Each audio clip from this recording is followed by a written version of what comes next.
बढ़ते हैं जम्मू कश्मीर के अंदर इस वक्त की सबसे बड़ी खबर और अहम खबर तमाम उन रहबरी खेल के लिए है जो रेगुलाइज होने जा रहे थे और तमाम अनएम्प्लॉयड यूथ जम्मू कश्मीर के अंदर जो यूथ सर्विस स्पोर्ट्स डिपार्टमेंट के अंदर वो आउटस्टैंडिंग स्पोर्ट्स पर्सन है या वो मास्टर्स करके हैं, पीएचडी, बीपी, पीपीएड करके फिजिकल एजुकेशन डिपार्टमेंट के अंदर। ये खबर उनके लिए बहुत ही जरूरी है।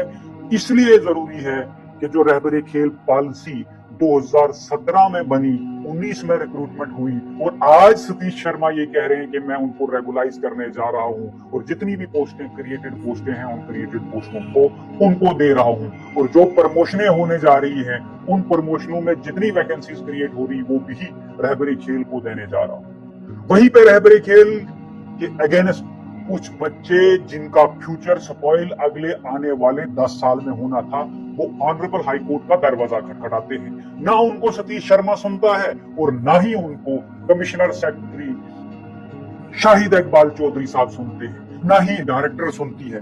कोई भी उनकी रिप्रेजेंटेशन किसी भी अधिकारी ने नहीं सुनी। उन्होंने हाई कोर्ट में केस फाइल किया। हाई कोर्ट के सिंगल बेंच में केस फाइल करने के बाद उन व्यक्तियों की रिप्रेजेंटेशन नोटिस का रिप्लाई भी कोई नहीं दिया गया गवर्नमेंट की तरफ से और टाइम मांगा गया 4 हफ्ते। वो केस वैसे ही पेंडिंग था और यहां से रेगुलाइजेशन का प्रोसेस शुरू कर दिया और उनकी रिप्रेजेंटेशन कंसिडर की। वहीं पे इन बच्चों ने इनकी हिम्मत को दाद देनी पड़ेगी। आज ऑनरेबल हाई कोर्ट के चीफ जस्टिस के बेंच से यानी डबल बेंच से बहुत बड़ा रिलीफ लेकर आई। आपको जुड़ा रहने पड़ा खबर में हमारे साथ, तभी आपको सारे फैक्ट का पता चलेगा। केस कल सुबह ऑनरेबल हाई कोर्ट के अंदर लगा हुआ था, जिस हाई कोर्ट के बेंच में ऑनरेबल चीफ जस्टिस और उसके साथ ऑनरेबल जस्टिस मोहम्मद यूसुफ वानी साहब इस बेंच में सुनवाई कर रहे थे। और chief justice of Jammu and Kashmir में सबसे बड़ी खबर यह है कि पब्लिक इंटरेस्ट लिटिगेशन, जो बच्चे ऑनरेबल हाई कोर्ट के अंदर गए थे उनको as a representative petition file करने की एप्लीकेशन को एलो कर दिया गया है। यानी एलो करके ये कहा है कि आप जम्मू कश्मीर के 2 सबसे बड़े अखबारों डेली एक्सेसल के अंदर और ग्रेटर कश्मीर के अंदर खबर छापें और खबर छाप कर ये पब्लिक नोटिस में दें कितने लोग अनएम्प्लॉयड हैं जम्मू कश्मीर के अंदर और वो सारे अनएम्प्लॉयड लोग इस रिप्रेजेंटेटिव से जाके मिल जाएं और पब्लिक इंटरेस्ट लिटिगेशन फाइल करने की परमिशन जम्मू कश्मीर के चीफ जस्टिस से unemployed youth physical education department को मिल गई है। अब इस पब्लिक इंटरेस्ट लिटिगेशन में क्या क्या आप कर सकते हो वो भी आपको हम विस्तार से बताएंगे। जो लोग प्रोटेस्ट कर रहे हैं उनके लिए भी अच्छी खबर है, उनको भी इस पब्लिक इंटरेस्ट लिटिगेशन में आप अटैच होना चाहिए, क्योंकि जम्मू कश्मीर के अंदर ऐसा इनिशिएटिव लेने वाला बच्चा मैंने आज तक नहीं देखा। जो इस बच्चे ने इनिशिएटिव लिया या इन बच्चों ने इनिशिएटिव लिया, एक वकील करके हाई कोर्ट के अंदर एक कॉन्स्टिट्यूशनल मैटर बनाकर रहबरे खेल पॉलिसी का वो प्रोविजन चैलेंज किया, जिसमें नोटिस इशू हुआ जम्मू कश्मीर सरकार को यानी कमिश्नर सेक्रेटरी जनरल एडमिनिस्ट्रेशन को। और सबसे बड़ा डेडलॉक एमसी सरकार के लिए यह है जो repeatedly court of contempt of court कर रही है, प्रमोशन और नई रेगुलाइजेशन या नई रिक्रूटमेंट बिना टीचर एलिजिबिलिटी टेस्ट के कर रही है। जम्मू कश्मीर सरकार को समझ नहीं आ रहा। सितंबर 2025 में ऑनरेबल सुप्रीम कोर्ट की डबल बेंच ने एक लैंडमार्क जजमेंट दी, Ishaate Anjuman trust versus union of India versus state of Maharashtra. उसमें क्लियरली कहा कि टीचर एलिजिबिलिटी टेस्ट हर एक टीचर को देना है, उसको प्रमोशन लेनी है, चाहे उसको उसके बाद आरएटी की स्कीम की बात करें, Sabawani versus state of Jammu and Kashmir के अंदर जो state of Jammu and Kashmir versus Sabawani case बना, उसके अंदर क्लियरली कहा कि teacher eligibility test within 2 years उन लोगों को भी क्वालिफाई करना है जो पैनल में सिलेक्टेड लोग थे। उसके बाद दूसरी बात करें, दूसरी judgement Kuldeep Singh Yadav versus state of Jharkhand, उसके अंदर clearly Supreme Court of India ने कहा कि अगर 10 साल भी कोई नौकरी करेगा उसके बाद भी वो लोग कॉम्पिटेंट नहीं है। फंडामेंटल राइट आर्टिकल 21A का है हिंदुस्तान के बच्चों का जिनको वो पढ़ा रहे हैं। लिहाजा फिर भी माननीय सतीश शर्मा जी और माननीय स्कीना आयतू मैडम जी और एनसी सरकार जम्मू कश्मीर में रिपीटेडली फंडामेंटल राइट का वायलेशन तो यहां हो ही रहा है, लेकिन कंटेम्प्ट ऑफ कोर्ट कर रही है, मैटर सब जुडिश है, creative petitions high supreme court में लगी हुई है, उससे पहले रिव्यू खारिज हो चुकी है, मैटर सब जुडिश था और ये यहाँ से प्रमोशन कर रहे हैं। आप सतीश शर्मा की स्टेटमेंट पब्लिक डोमेन में ये आई, उन्होंने कहा कि मैं रहबरे खेल को रेगुलाइज करने जा रहा हूं, मैंने फाइल को अप्रूव कर दिया है। अब स्क्रीनिंग शुरू हो गई थी, बच्चों की टेंटेटिव लिस्टें आ गई थी, बहुत खुश हो गए थे रहबरे खेल के एम्प्लॉय कि अब हम डायरेक्टली परमानेंट होने जा रहे हैं। लेकिन वहीं पे सबसे बड़ा डेडलॉक ये है कि ऑनरेबल हाई कोर्ट ने जहां पे पब्लिक इंटरेस्ट लिटिगेशन को एज ए रिप्रेजेंटेटिव इन बच्चों को अलो कर दिया कि आप पब्लिक इंटरेस्ट लिटिगेशन फाइल कर सकते हैं ऑनरेबल हाई कोर्ट में, वहीं पे जो कॉन्स्टिट्यूशनल मैटर बनाया डीबी ने फाइल किया रिट नंबर 17/19/2026 और उसके साथ एक सीएमपी जो 45/43 है, जिसमें ऑनरेबल हाई कोर्ट को ये प्ली दी गई है कि इस रेगुलाइजेशन को स्टे किया जाए। वहीं पे 4 हफ्ते का टाइम देते हुए ऑनरेबल हाई कोर्ट ने ये डायरेक्ट किया गवर्नमेंट को और इशू नोटिस किया कि नोटिस इशू करने रहबरी खेल पॉलिसी जो 141 एजुकेशन EDU YSS 2017 का ऑर्डर है, 27 अक्टूबर 2017 का ऑर्डर है, government administration 294 JK JDA 2020 dated 27 फरवरी 2020 प्रिलिमिनरी ग्राउंड ये है the same scheme well government order so and so given the fact and scheme रहबरी खेल have been deprived the unemployed education youth like the petitioner here of their rights to compete in a regular selection process for the post of the physical education teacher in the Department of Physical and Sports।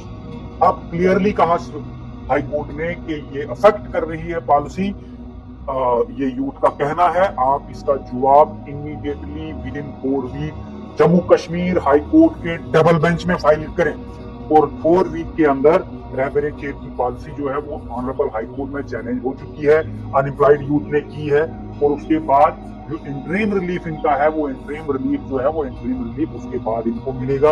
Interim relief यानी जो इस process को है उसको stay करना है, जो पोस्टें क्रिएट हुई हैं या क्रिएट होनी है वो पोस्टें स्टे होंगी या नहीं होंगी, ये डिसाइड 4 वीक के बाद होगा जब ये गवर्नमेंट इनको जवाब देगी कोर्ट में। वहीं पे इस केस को दोबारा से 8/9/2026 को लिस्ट किया गया है। लेकिन अब बात यहाँ पे आके रुकती है कि इस केस में क्या होगा, उसमें हम आपको इन डिटेल एक खबर बताएंगे। लेकिन उससे पहले हमारा कहना यह है कि जितने भी अनएम्प्लॉयड यूथ जम्मू कश्मीर के अंदर हैं या अनएम्प्लॉयड यूथ जम्मू कश्मीर के अंदर जो आउटस्टैंडिंग स्पोर्ट्स पर्सन है जिनके लिए एक पॉलिसी प्रॉपरली फ्रेम नहीं हुई है, उनके लिए honourable high court of Jammu and Kashmir ने ये क्लियरली कह दिया कि वो पब्लिक इंटरेस्ट लिटिगेशन में हाई कोर्ट में परमिट हो चुके हैं। अब जो अनएम्प्लॉयड यूथ है और उसके साथ साथ स्पोर्ट्स काउंसिल के अंदर जो आउटस्टैंडिंग स्पोर्ट्स पर्सन है, इन सबको मिलके हाई कोर्ट जाना चाहिए। हाई कोर्ट में पब्लिक इंटरेस्ट लिटिगेशन डालनी चाहिए कि हमारा रिक्रूटमेंट प्रोसेस जो रेगुलर रिक्रूटमेंट प्रोसेस है उसके लिए कोई भी रिक्रूटमेंट रूल अभी तक गवर्नमेंट असफल है, पिछले कई सालों से चंद सालों से टेंटेटिव बनाती है उसको फाइनलाइज करने, क्योंकि ये इनकम्पिटेंट गवर्नमेंट है। इनकम्पिटेंट कमिश्नर था जो कि शर्मद हफीज था, अब शाहिद इकबाल चौधरी साहब आए थे कुछ समय के लिए, उनको भेज दिया गया। उससे पहले यशोदा मुकुल जी थी, वो भी कुछ समय के लिए थी, वो भी चले गई। लेकिन अब जो भी कमिश्नर आएगा उसको पहले रिक्रूटमेंट रूल फ्रेम करने चाहिए, फाइनलाइज करने चाहिए फिजिकल एजुकेशन डिपार्टमेंट के अंदर। और जो बच्चे यूथ सर्विस स्पोर्ट्स के अंदर SO 12 के तहत लगे हैं, जिस SO को अनकॉन्स्टिट्यूशनल डिक्लेयर करवाने के लिए इन बच्चों को भी हाई कोर्ट जाना चाहिए और हाई कोर्ट इस सब का निष्कर्ष एक साथ देगा और पब्लिक इंटरेस्ट लिटिगेशन में भी जाना चाहिए, क्योंकि हाई कोर्ट ही अब इसको डिसाइड करेगा। जो सुप्रीम कोर्ट की 3 जजमेंटें हैं उनके अकॉर्डिंग कितनी पोस्टें सैंक्शन है, कौन लोग एलिजिबल हैं, on the basis of merit recruitment कैसे होगी, मेरिट किसी का वायलेट नहीं होना चाहिए। फर्दर अपडेट के लिए आप जुड़े रहिए। अब ये हाई कोर्ट ही डिसाइड करेगा, डीबी ही डिसाइड करेगा, या तो सरकार को डिसाइड करके हाई कोर्ट में अपना एफिडेविट फाइल करना पड़ेगा। फर्दर अपडेट के लिए जुड़े रहिए, ज्यादा से ज्यादा इस वीडियो को शेयर कीजिए, तमाम उन unemployed youth physical education department के लोगों तक पहुंचे और कांटेक्ट करें वो सारे लोग उस रिप्रेजेंटेटिव से जो रिप्रेजेंटेटिव हाई कोर्ट में इस केस को कंटेस्ट कर रहा है। लिहाजा कंटेस्ट करने वाले से और जल्द से जल्द ये PIL फाइल हाई कोर्ट के अंदर हो जाए और इस PIL पे सुनवाई शुरू हो जाए। और जो ऑलरेडी केस जो पॉलिसी चैलेंज हुई है वो तो कंटिन्यूसली चलते रहेगा। वहीं पे सबसे बड़ा डेडलॉक है रहबरे खेल के लिए।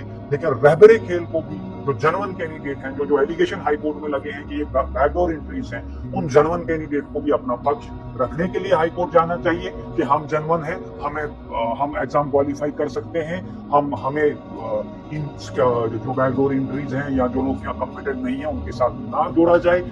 वो भी ही अपना इंसाफ मांग सके। उन्होंने 7 साल इस डिपार्टमेंट को दिए हुए हैं। जो जनवन लोग उन लोगों के साथ पिस रहे हैं जो कॉम्पिटेंट नहीं है, वो उस वक्त भी एग्जाम क्वालिफाई कर सकते थे, इस वक्त भी कर सकते हैं। उन लोगों को भी अपना पक्ष लेके आगे जाना चाहिए। अदरवाइज उनके लिए ये हडल जो क्रिएट हो चुकी है वो इसमें पिस जाएंगे अगर वो भी अपना पक्ष ऑनरेबल हाई कोर्ट में रखने के लिए नहीं जाएंगे। वहीं पे ये सबसे बड़ी बड़ी डेवलपमेंट है जम्मू कश्मीर के अंदर, जहां पे अनएम्प्लॉयड यूथ को कहीं से कुछ नहीं मिला। वहीं ऑनरेबल हाई कोर्ट ने जो आज रिलीफ दिया उनको, कि एटलीस्ट उनको सुनने का मौका हाई कोर्ट ने दिया कि आप पब्लिक इंटरेस्ट लिटिगेशन लेकर आइए। आप ज्यादा से ज्यादा इस वीडियो को शेयर कीजिए। तो फाइनली गाइस ये एक नया अपडेट आपके लिए था आरजी मुलाजमीन के रिगार्डिंग। तो यहाँ पर मैं आपको बताऊँ, जितने भी जम्मू एंड कश्मीर के एसपीओ है, डेली वेजर्स है, आयास है, आंगनवाड़ी वर्कर्स है, रहबरे खेल, रहबरे जंगलात या पीडीडी पीएचई या बाकी डिपार्टमेंट्स के रिलेटेड कोई भी डेली वेजर हो जम्मू एंड कश्मीर का, तो उनके साथ रियायत होनी चाहिए, इंसाफ होना चाहिए, जस्टिस होनी चाहिए, क्योंकि ये वो मुलाजमीन है जो हमारे जम्मू एंड कश्मीर का निज़ाम बरकरार रखे हुए है। तो उम्मीद है कि आपको ये आज का अपडेट, अभी का अपडेट पसंद आया होगा। बाकी रिक्वेस्ट ये है कि चैनल पे नया है तो चैनल को ज़रूर से सब्सक्राइब कर देना, वीडियो को ज़्यादा से ज़्यादा अपने दोस्तों तक शेयर कीजिएगा और लाइक करना ना भूलेगा। साथ ही साथ बस ये जो बेल आइकन है इसको दबा के रखिएगा ताकि आपको नए नए नोटिफिकेशंस अपडेट्स मिलते रहेंगे मेरे चैनल से। तो 10K फॉलोअर्स कंप्लीट करवाने में मेरी हेल्प कीजिएगा। मिलते हैं नेक्स्ट वीडियो में, तब तक के लिए thank you very much, have a nice day.